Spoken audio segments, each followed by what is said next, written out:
Welcome students. आज हम three dimensional coordinate geometry में कुछ इम्पोर्टेंट क्वेश्चन करने वाले हैं जिनके बेसिक्स पर मैं पिछले वीडियो में डिस्कस कर चुका हूं। अभी इन क्वेश्चंस के थ्रू दोबारा रिवाइज हो जाएंगे सारे वो कंसेप्ट जो हम पहले डिस्कस कर चुके हैं। थोड़ा ध्यान से इन क्वेश्चंस को देखें। ये पहला क्वेश्चन है, find angle between any two diagonals of a cube. Find angle between any two diagonals of a cube. ये जो क्यूब लिखा है ये थ्री डायमेंशनल फिगर है। इसमें लंबाई, चौड़ाई, ऊंचाई तीनों होते हैं और ये तीनों बराबर होती है। क्यूब की लंबाई, चौड़ाई और ऊंचाई तीनों साइड्स बराबर होती है। अब जो ये हमारे पास बोर्ड है ये टू डायमेंशनल फिगर है, या जो हम नोट बुक में कोई नोट्स लिखते हैं तो उसका पेपर भी टू डायमेंशनल फिगर है। अब टू डायमेंशनल में हमें थ्री डायमेंशनल फिगर बनानी है तो वो ओरिजिनल नहीं बन पाएगी। ये जो रूम है, जो भी हम रूम हमारे पास होता है वो room original three dimensional figure है। उस थ्री डायमेंशनल फिगर में यानी कि रूम में फर्श है तो फर्श के चार कॉर्नर्स हैं। ऐसे ही जो छत होती है चार कॉर्नर्स छत में है। ये जो चारों दीवारें हैं चारों तरफ ये फेसेस हैं, चार फेसेस। फर्श भी एक फेस है तो 5 और छत की जो फेस है वो 6 फेसेस होती है। मीन्स क्यूब में 8 कॉर्नर्स हैं और 6 फेसेस हैं। अब हमें टू डायमेंशनल में थ्री डायमेंशनल फिगर बनानी हो तो ओरिजिनल तो नहीं बन पाएगी, जैसे हम बोल चुके हैं पहले ही। तो इसको समझने के लिए ओरिजिनल रूम को कंसिडर करो। डायगोनल, एक कॉर्नर फर्श का लो, 4 कॉर्नर है फर्श में, एक कॉर्नर फर्श का और दूसरा कॉर्नर डायगोनली अपोजिट, जहां पे फर्श का कॉर्नर ले रहे हो उसी की सीध में, ऊपर को नहीं, डायगोनली अपोजिट छत का कोना लेना है तो एक डायगोनल बन जाएगा। उसके बाद जहां पर फर्श का जो कॉर्नर लिया था छत के ऊपर, उसी सीध में ऊपर छत का कॉर्नर लो और यहां पे फर्श का कॉर्नर अपोजिट, 2 डायगोनल ये हो जाएंगे और ऐसे ही 2 डायगोनल 2 दूसरे कॉर्नर से मिल जाएंगे। मीन्स कि क्यूब में 4 डायगोनल्स होते हैं। जैसे स्क्वायर या रेक्टेंगल, जैसे ये बोर्ड है मेरा रेक्टेंगल, इनमें 2 डायगोनल्स होते हैं। एक ये डायगोनल हो गया, एक ये डायगोनल हो गया, या कोई स्क्वायर हो, रेक्टेंगल हो, इनमें 2 डायगोनल होते हैं। लेकिन क्यूब में 4 डायगोनल्स हैं, 4 डायगोनल्स। क्वेश्चन पूछा है find angle between any two diagonals of a cube. अब मुझे क्यूब का फिगर बोर्ड में बनाना है तो ये बोर्ड में ओरिजिनल तो बन नहीं पाएगा, तो इसलिए यहां पे ध्यान से जरा देखें। ये जो मैंने स्क्वायर बनाया है ये अपने दिमाग में बैठा लो, ये मेरा फर्श है। जैसे हमारे पास रूम है तो ये रूम का फर्श है। ये फर्श के 4 कोने हैं। अब छत इसमें बन नहीं पाएगी क्योंकि बोर्ड तो टू डायमेंशनल है, तो ये मैंने छत बना दी। ये मेरी छत हो गई। ये जो मैंने पहले स्क्वायर ड्रॉ किया ये मेरा फर्श हो गया। ये जो मैंने दूसरा स्क्वायर ड्रॉ किया ये मेरी छत हो गई। अब मैंने इनको मिला दिया है।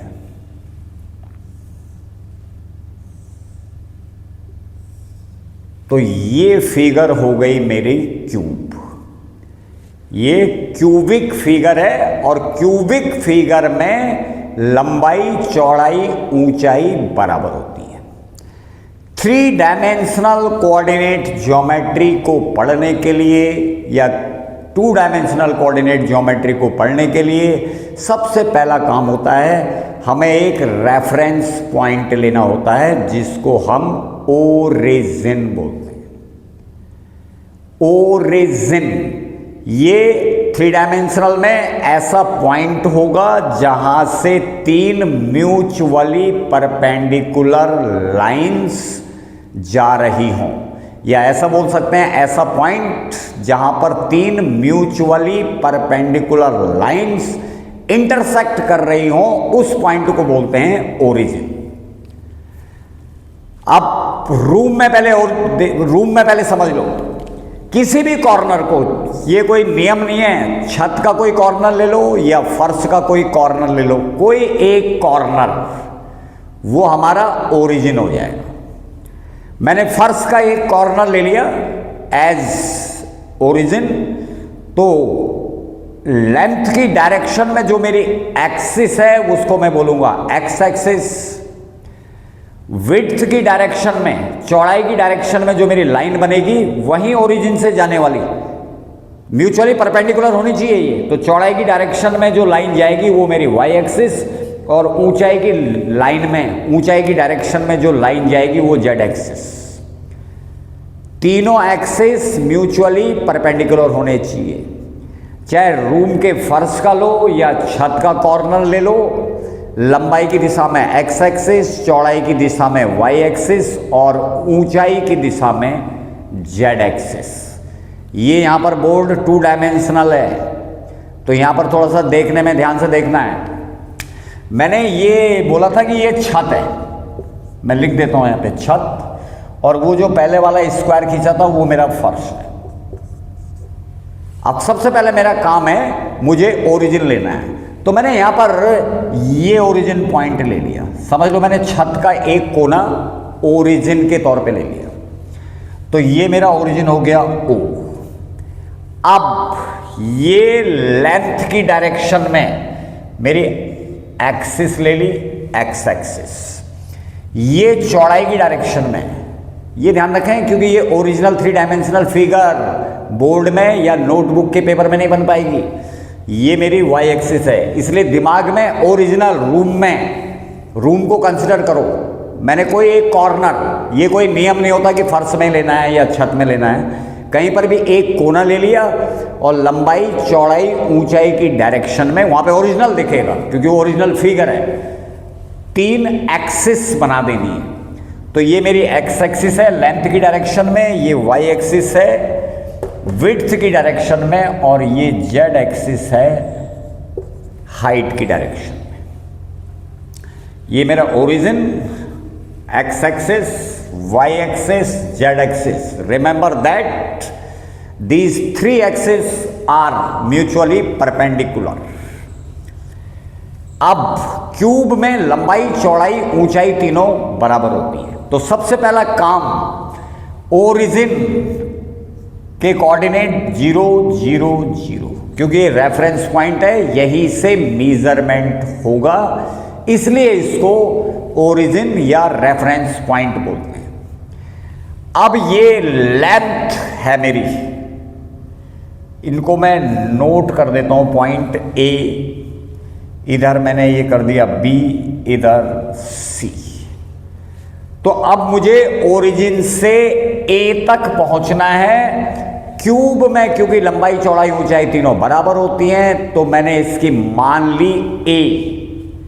लेंथ, विड्थ, हाइट क्यूब की सेम होती है, तो हमने ए मान ली है। तो ओ से ए, ये कैपिटल ए, तो इस पॉइंट को बोला हूं लेंथ ए है यहां से यहां तक, तो ए पॉइंट के कोऑर्डिनेट A 0 0, क्योंकि जब मैं ए पॉइंट पे जाऊंगा, ध्यान रहे जाना ओरिजिन से है, तो मैं एक्स एक्सिस डायरेक्शन में गया तो मुझे ए पॉइंट मिल गया। इसके लिए मुझे वाई एक्सिस में नहीं जाना पड़ा और न ही जेड एक्सिस में जाना पड़ा, तो ए पॉइंट के कोऑर्डिनेट A 0 0। बी पॉइंट के कोऑर्डिनेट ओरिजिन से स्टार्ट करना है, एक्स एक्सिस में जाने की जरूरत नहीं है मुझे इसके लिए, तो एक्स एक्सिस का कोऑर्डिनेट 0 हो गया, वाई एक्सिस में ये चौड़ाई है क्यूब की, तो इसमें मुझे ए आना है। तो जैसे ही मैं ए आऊंगा तो मुझे बी पॉइंट मिल गया। और अब मुझे जेड एक्सिस में जाना नहीं, 0 A 0। अब जेड एक्सिस में जाना है, जाना ओरिजिन से ही है, ये ध्यान रखें। ओरिजिन से ही मूवमेंट करना है हमें किसी भी पॉइंट तक, दूसरे पॉइंट तक पहुंचने के लिए। एक्स एक्सिस में जाने का कोई फायदा नहीं, वाई एक्सिस में जाने का कोई फायदा नहीं, तो मैं सीधा जेड एक्सिस में जाऊंगा तो मुझे पॉइंट सी मिल जाएगा। इसके कोऑर्डिनेट हो गए 0, एक्स एक्सिस में नहीं जाना है, वाई एक्सिस में नहीं जाना है, जेड एक्सिस में ए, 0 0 A।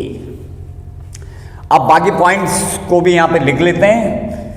O A B C ये मैंने लिख दिया है, या मैंने D नोट कर दिया, ये E नोट कर दिया, ये F नोट कर दिया, ये G नोट कर दिया। ये क्यूब के कॉर्नर्स हैं, 4 कॉर्नर्स फर्श में हैं, और ये 4 कॉर्नर्स जिसको हमने ऊपर लिखा है कि छत, वो 4 कॉर्नर्स छत में हैं।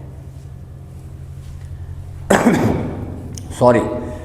अब बाकी पॉइंट्स के भी कोऑर्डिनेट लिखने हैं। अब मुझे डी पॉइंट पे आना है, आना ओरिजिन से है, ये ध्यान रहे, ऐसे घूम फिर के नहीं, ओरिजिन से। पहले एक्स एक्सिस डायरेक्शन में चलूंगा मैं, तो यहां मुझे चलना पड़ा ए, फिर ये वाई एक्सिस के पैरेलल है, तो वाई एक्सिस डायरेक्शन में चला मैं।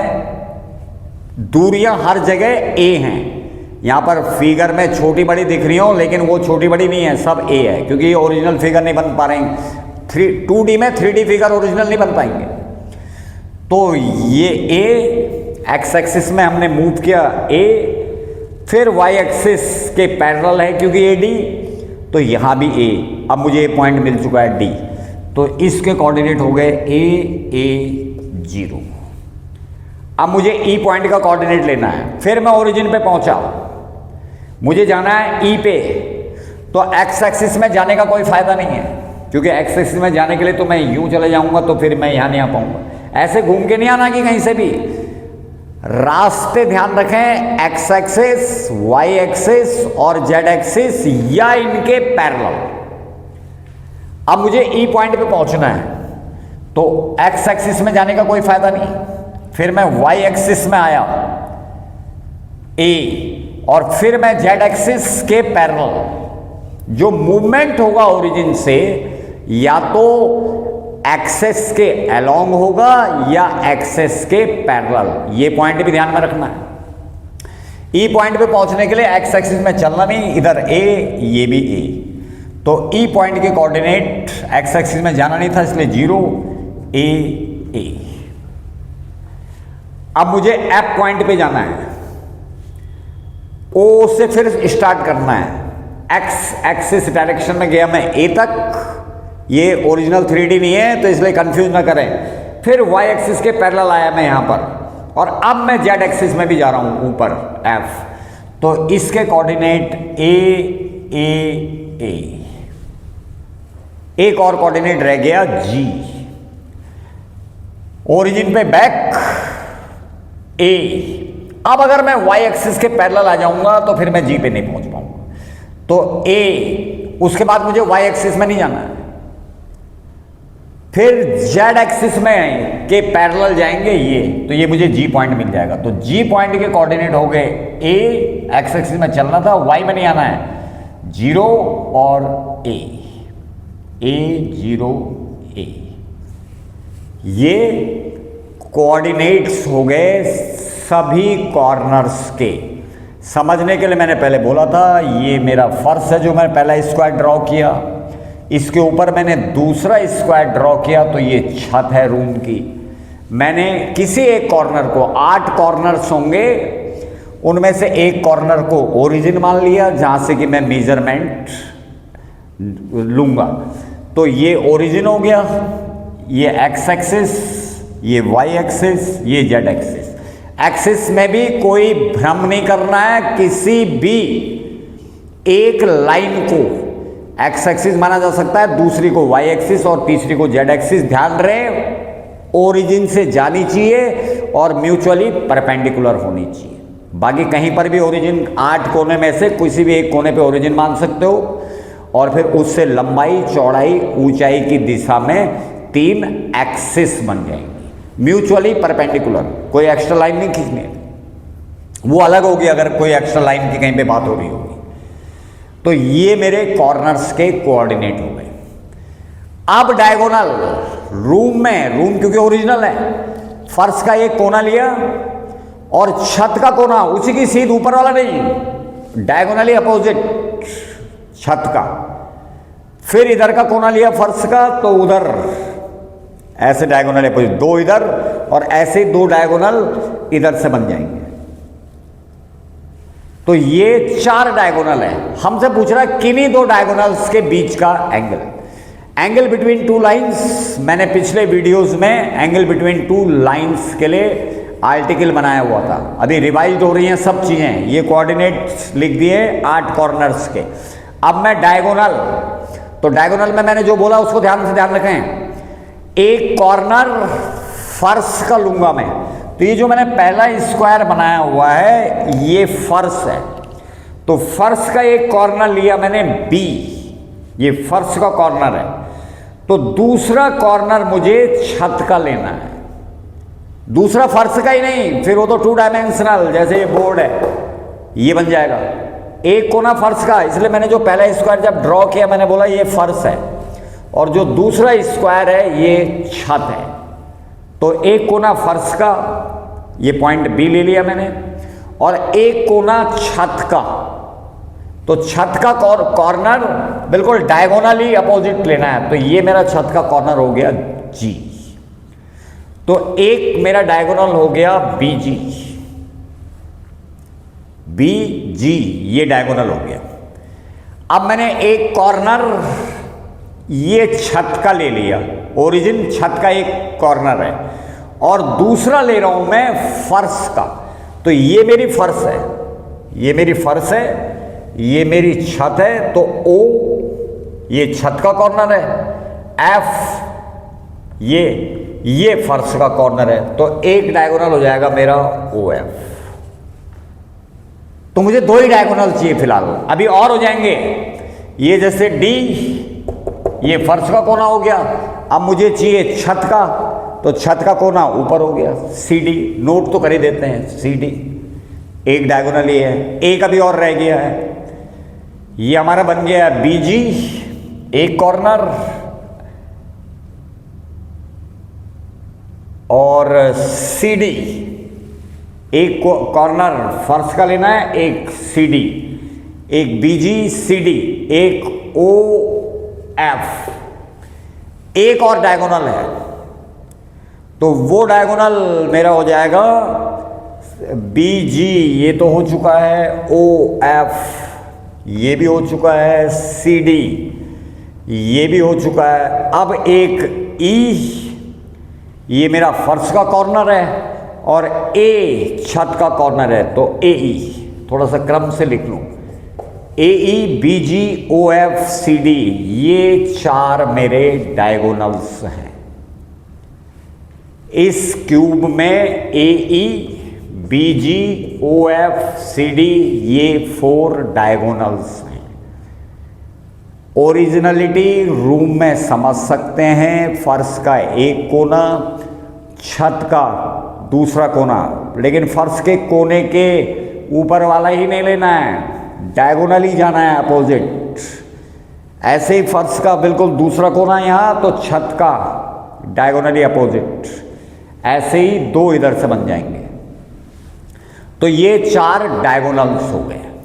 उसने पूछा है किन्हीं 2 डायगोनल्स के बीच का एंगल। तो एंगल बिटवीन 2 लाइंस के लिए हमें डीआर्स या डिसीज ये पता होने चाहिए। 2 लाइंस के बीच का अगर एंगल चाहिए तो डायरेक्शन रेशोज या डायरेक्शन कोसाइंस पता होने चाहिए। ये मैंने पिछले वीडियोज में इन पर आर्टिकल निकाल के दिखाए हुए हैं। अब ये तो कोऑर्डिनेट हो गए, डायगोनल हम यहाँ पे खींच नहीं रहे, इसलिए मैंने अलग से लिख दिया ए ई बी जी ओ एफ सी डी, ये आर 4 डायगोनल्स।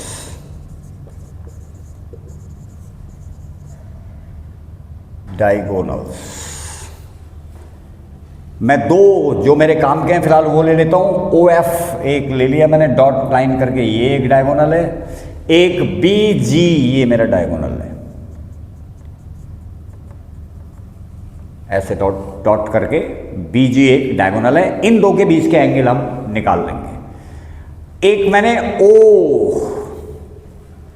एफ ये मेरा डायगोनल ले लिया मैंने, तो D R's of diagonal O F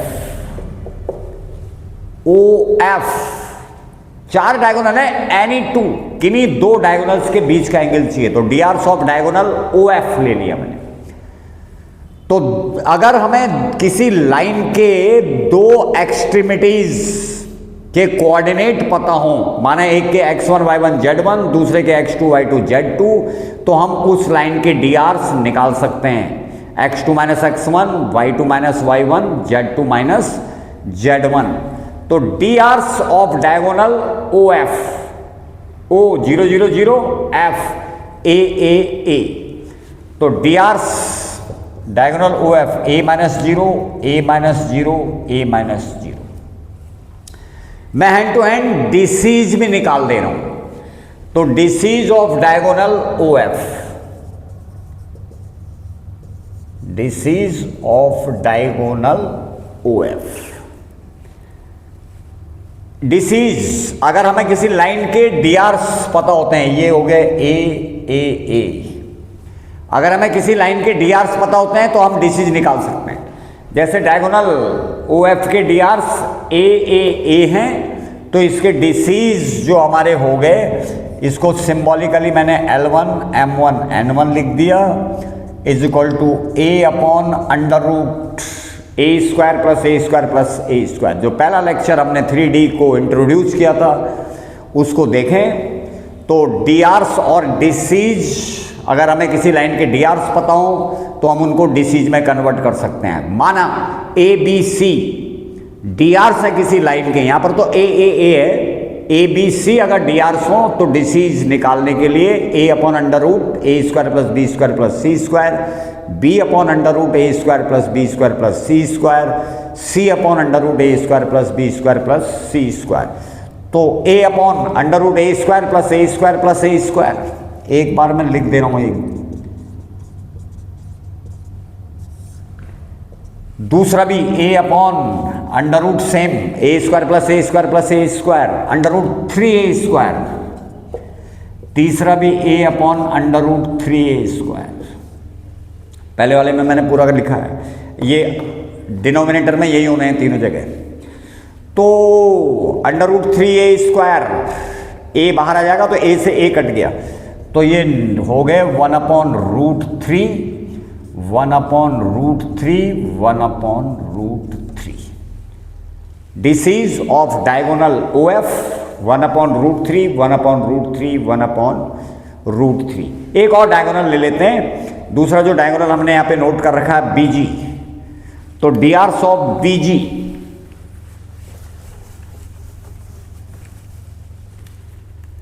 D R's of BG B 0 a 0 G a 0 a 0 a, BG के डी आर्स चाहिए a माइनस 0। दो पॉइंट्स के अगर कोऑर्डिनेट पता हो, कोई लाइन दो पॉइंट से होके जा रही हो और उसके हमें डी आर्स चाहिए हो तो घटा लेते हैं, x2 minus x1 y2 minus y1 z2 minus z1। a minus 0 A G point लेना है, 0 माइनस ए और a माइनस 0, ये हो गए मीन्स a माइनस ए। तो डिसीज ऑफ बीजी बराबर, ये डिसीज निकाल देंगे सेम बिल्कुल, a upon under root A square, minus वाला भी प्लस ही हो जाएगा स्क्वायर करके, ए स्क्वायर अपॉन में 3a स्क्वायर आ जाना है, a upon under root A square plus minus a का स्क्वायर भी प्लस ए स्क्वायर, तीसरा a तो a square, a upon under root 3a square, दूसरा वाला minus a upon under root 3a², तीसरा वाला भी a upon under root 3a², ये सब a कट जाएगा तो इसके डिसीज बन जाएंगे। सपोज L2 M2 N2 इसके डिसीज हैं तो 1 अपॉन रूट 3, दूसरा वाला इसमें माइनस है तो -1 अपॉन रूट 3, 1 अपॉन रूट 3। जैसे ये कैलकुलेट किए वैसे उसके भी डिसीज कैलकुलेट हो जाएंगे।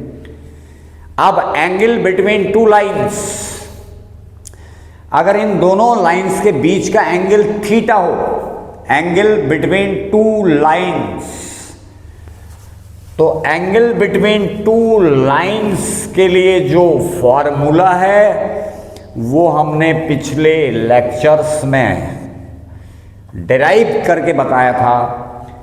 cos theta, if angle between two diagonals is theta, then cos theta is equal to L1 L2 plus M1 M2 plus N1 N2. Cos theta is equal to 1 upon root 3 into 1 upon root 3, 1 upon 3, 1 upon root 3 minus 1 upon root 3, 1 upon 3, ये minus हो गया, तीसरा वाला फिर plus नहीं है तो 1 upon 3, ये cancel, cos theta is equal to 1 upon 3, तो theta is equal to cos inverse 1 upon 3। This is the angle between two diagonals of the cube. तो कोई और दो डायगोनल्स लेंगे तो यहाँ पर प्लस माइनस का डिफरेंस हो सकता है, एंगल यही होना है, theta is equal to cos inverse 1 upon 3। तो this is the angle between any two diagonals of a cube. एक बार रिपीट कर रहा हूँ फिर, क्यूब 3 डायमेंशनल फिगर है तो पेपर में या बोर्ड में जो कि 2 डायमेंशनल हैं उनमें 3 डायमेंशनल ओरिजिनल नहीं बन पाएगी। तो इसलिए अपने आसपास देखें कि हमारे पास 3 डायमेंशनल फिगर क्या है, तो हम जिस रूम में रहते हैं वो 3 डायमेंशनल फिगर है। उस रूम में एक फर्श है, एक छत है, तो 4 कोने फर्श में, 4 कोने छत में, किसी एक कॉर्नर्स को ओरिजिन मान लिया जाएगा और लंबाई चौड़ाई ऊंचाई की दिशा में 3 एक्सिस हम ड्रॉ कर लेंगे, एक्स वाई जेड। अब डायगोनल्स लेने के लिए क्यूब में, स्क्वायर में या रेक्टेंगल में तो 2 डायगोनल होते हैं, जैसे एक डायगोनल ये दूसरा डायगोनल, लेकिन क्यूब में 4 डायगोनल है। उसके लिए फिर एक बार ध्यान से समझें, एक कोना फर्श का और दूसरा डायगोनली अपोजिट छत का, उसी की सीध वाला नहीं, डायगोनली अपोजिट छत का। ऐसे ही वहाँ पर दूसरा कोना और छत का दूसरा कोना डायगोनली अपोजिट, ऐसे ही 4 डायगोनल क्यूब के अंदर बन जाएंगे। क्यूब 3 डायमेंशनल फिगर है जिसमें लंबाई चौड़ाई ऊंचाई बराबर होती है। किसी एक पॉइंट को हमने रेफरेंस पॉइंट मींस ओरिजिन मान लिया, इससे जाने वाली लेंथ वाइज लाइन को हम एक्स एक्सिस, विड्थ वाइज जो जा रही है उसको वाई एक्सिस, हाइट वाइज जो जा रही है लाइन उसको जेड एक्सिस मान लिया। तो ये एक्सिस मान लिया और उसके बाद 8 कॉर्नर्स के हमने कोऑर्डिनेट लिखने होते हैं, तो वो हमने कोऑर्डिनेट नोट किए। फिर हमने 4 डायगोनल इसमें नोट किए कि वो 4 डायगोनल क्या हैं। किन्हीं 2 डायगोनल्स के हमने डीआरस और डिसीज कैलकुलेट करे और उसके बाद एंगल बिटवीन 2 लाइंस का ये फॉर्मूला हमने ड्राइव किया हुआ है पिछले वीडियोस में, इससे हमने एंगल बिटवीन 2 डायगोनल्स निकाल दिया। अब मैंने ये दूसरा क्वेश्चन बोर्ड में लिखा हुआ है, find value of P so that lines this one and this one are right angles. Find value of P, इन इक्वेशंस में कहीं ना कहीं पी लिखा हुआ है। Find value of P so that lines 1 minus X upon 3 is equal to 7y minus 14 upon 2p, z minus 3 upon 2 and second line ये है आर एट राइट एंगल्स। मैंने पिछले वीडियोस में लाइंस की इक्वेशंस डिराइव की हुई हैं। Equation of a line passing through a single point as well as passing through 2 points, ये हमने इक्वेशंस डिराइव की हुई हैं। तो इसलिए वीडियोस देखते रहें पिछले भी। ये जो इक्वेशंस लाइन की लिखते हैं यहां पर, ये जो मैं इसमें दोबारा नोट कर रहा हूं, किसी भी लाइन की इक्वेशन जो एक पॉइंट से होके जा रही हो और जिसके डीआर या डिसीज कुछ दिए हो, तो equation of a line in Cartesian form passing through a point x1, y1, z1 and having dr's or dc's is written as x minus x1 over a, y minus y1 over b बराबर z minus z1 over c। ये line की equation बोली जाती है symmetrical form में। This is equation of the line in symmetrical form. यहां पर ध्यान से देखें, x minus x1, x1, y1, z1 ये पॉइंट हैं जिस पॉइंट से ये लाइन जा रही हो। a b c ये जो अपॉन में लिखी होंगी नंबर्स, ये या तो डीआरस होंगे या डीसीज होंगे। इनको कंफर्म करने की अगर सोचते हैं तो हम जो ये अपॉन में नंबर लिखी हैं ए बी सी, ये डीआरस हैं या डीसीज हैं। यहां पर तो मैं बोल रहा हूं कि ये डीआरस हैं, ये डीसीज भी हो सकती हैं एलएमएन।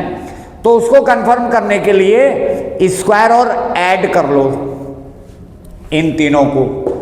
अगर वो 1 बनाती हो तो इसका मतलब वो डीसीज होंगी, और अगर 1 नहीं बनाती हो, क्योंकि डीसीज का स्क्वायर करके जब जोड़ते हैं तो 1 बनता है। L square plus M square plus N square is equal to 1। बिल्कुल शुरू के वीडियो में जहाँ पे हमने इंट्रोडक्शन किया था 3D के, वहाँ पे हमने उसको डिराइव करके दिखाया हुआ है। तो जो अपॉन में डिनोमिनेटर में जो नंबर्स हैं वो या तो डीआरस हैं या डीसीज हैं। अगर हम ये चाहते हो कि ये क्या हैं तो स्क्वायर करके ऐड कर लो। अगर 1 बनता हो तो वो डीसीज हैं, अगर नहीं बनता हो तो डीआरस तो हैं ही, और अगर डीआरस हैं तो डीसीज तो हम कैलकुलेट कर ही सकते हैं। तो ये सिमेट्रिकल फॉर्म बोली जाती है स्ट्रेट लाइन की। This is symmetrical form of straight line. यहां पर ध्यान देना है, x1, y1, z1 ये पॉइंट है। x minus x1, y minus y1, z minus z1, x1, y1, z1 ये पॉइंट है। नीचे डीआरस या डीसीज कुछ भी हो सकते हैं। अब जो नोटिस करने की बातें हैं, x जो कि जनरल कोऑर्डिनेट है, y z, x y z ये जनरल कोऑर्डिनेट है। इनके साथ कोई कोएफिशिएंट नहीं होना चाहिए। नोटिस करने के पॉइंट ध्यान रखें, जिन पॉइंट्स को नोटिस करना है। x y z ये जनरल कोऑर्डिनेट्स हैं। जब हम कोऑर्डिनेट ज्योमेट्री पढ़ते हैं, चाहे 2 डायमेंशनल ज्योमेट्री या 3 डायमेंशनल ज्योमेट्री, तो x y z general coordinates हैं। ये किसी पॉइंट के कोऑर्डिनेट हैं, x1 y1 z1। तो जनरल जो कोऑर्डिनेट होंगे x y z, इनके साथ में कोई भी कोएफिशिएंट नहीं होना चाहिए। मीन्स कि 2x या 3y इस टाइप की नंबर नहीं होनी चाहिए। और अगर क्वेश्चन में ऐसा लिखा हुआ है तो उसको वहां से हटाना होगा। हटा का मतलब ये मिटा के नहीं हटाना होगा, अभी बताते हैं, पहले ये ध्यान रख लें। x y z के साथ कोई कोएफिशिएंट नहीं होना चाहिए। कोऑर्डिनेट जो है पर्टिकुलर पॉइंट के x1 y1 z1, x minus x1 यहाँ पे माइनस साइन है, यहाँ भी माइनस साइन है, यहाँ भी माइनस साइन है। न्यूमेरिकल में कहीं पर यहाँ पर प्लस साइन दिख रहा हो तो इसका मतलब वो कोऑर्डिनेट नेगेटिव होगा, इसलिए प्लस बन रहा हो। तो equation of a line passing through x1 y1 z1 and having डीआरस और डीसीज एनीवे, वो ये है, ये बोली जाती है symmetrical form of a straight line. Okay, अब ये हमें 2 लाइंस दे रखी है। ऊपर वाली जो 2 लाइंस हमें लिखी हुई हैं, उनको हम अगर दोबारा यहां पे नोट करें तो पहली लाइन है उसमें लिखा हुआ है 1 माइनस x अपॉन 3। अब यहां पे ध्यान दें, मैंने अभी भी बोला कि जो जनरल कोऑर्डिनेट्स होते हैं x y z, इनके साथ कोई कोएफिशिएंट नहीं होना चाहिए और ये नेगेटिव भी नहीं होने चाहिए। तो मैं पहली लाइन को दोबारा रीअरेंज करके लिख रहा हूं। माइनस कॉमन लिया मैंने वहां पे, तो वो बन गया x minus 1 upon 3 is equal to 7y minus 14 लिखा हुआ है, तो इसके साथ कोएफिशिएंट भी नहीं होने चाहिए। तो वहां से मैंने 7 कॉमन लिया, तो y माइनस 2 अपॉन 2p। तीसरा वाला सही है बिल्कुल, z माइनस 3 अपॉन 2। अब ये माइनस भी यहां नहीं होना है, तो इसको हमने डिनोमिनेटर में रिप्लेस कर दिया, x माइनस 1/-3। ये 7 यहाँ पे कॉफिशिएंट भी नहीं होना चाहिए, y के साथ में जो जनरल कोऑर्डिनेट है उनके साथ में कॉफिशिएंट भी नहीं होना चाहिए, ध्यान रखें।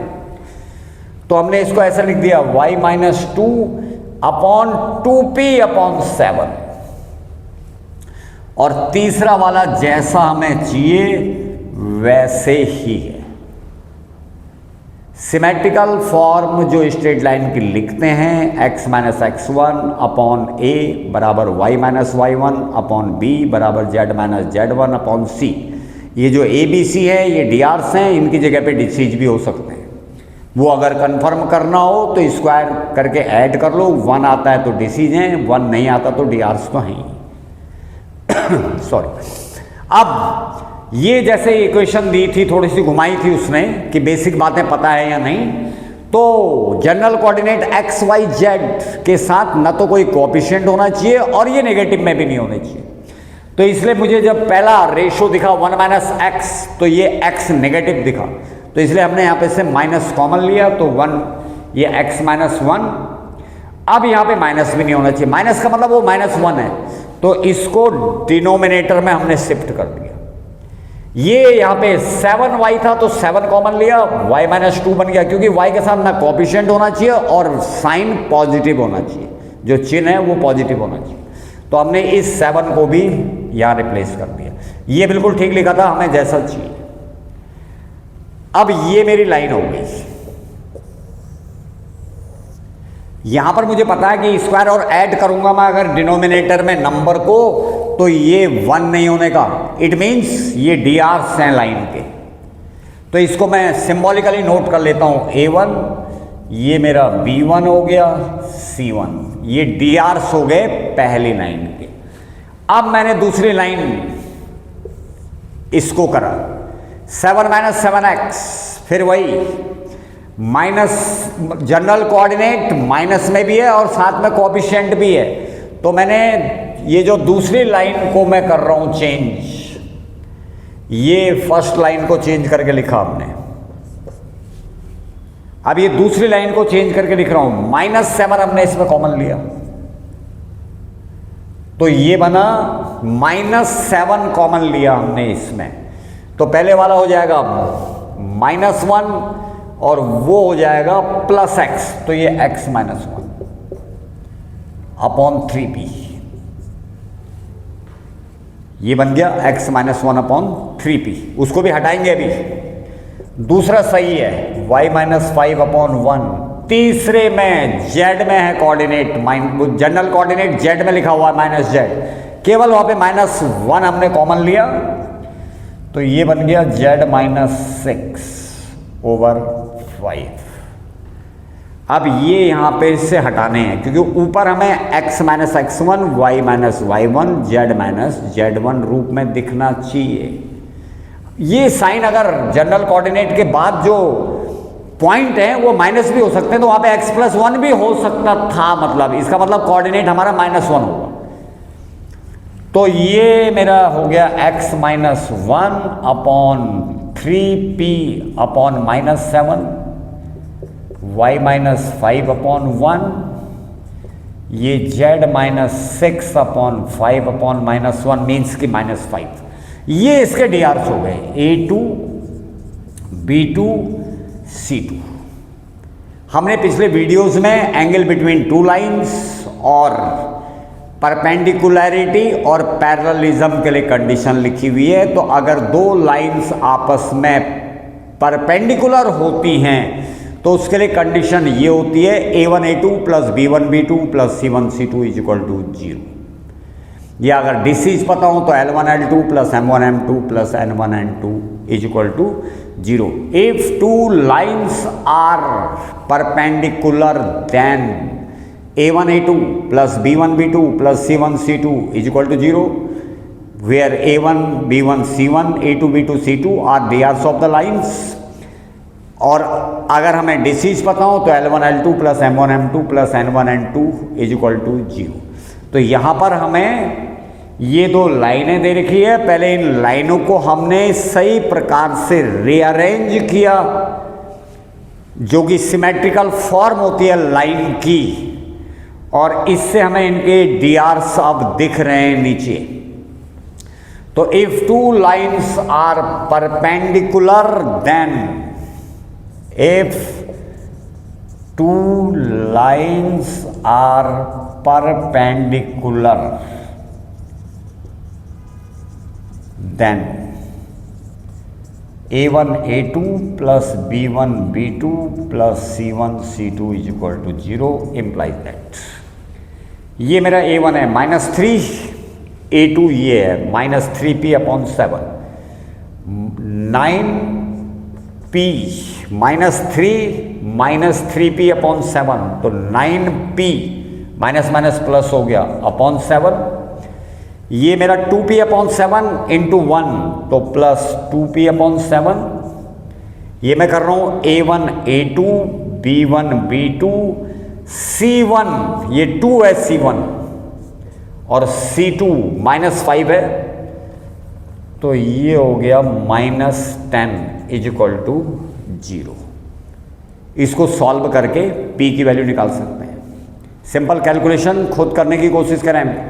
ये A1 B1 C1 डीआर्स हैं, A2 B2 C2 दूसरी लाइन के डीआर्स हैं। अगर दो लाइनें परपेंडिकुलर होती हैं तो ये कंडीशन होती है A1 A2 plus B1 B2 plus C1 C2 is equal to 0। सभी वीडियो जरूर देखें पास्ट वाले, इसके लिए चैनल को सब्सक्राइब जरूर करें।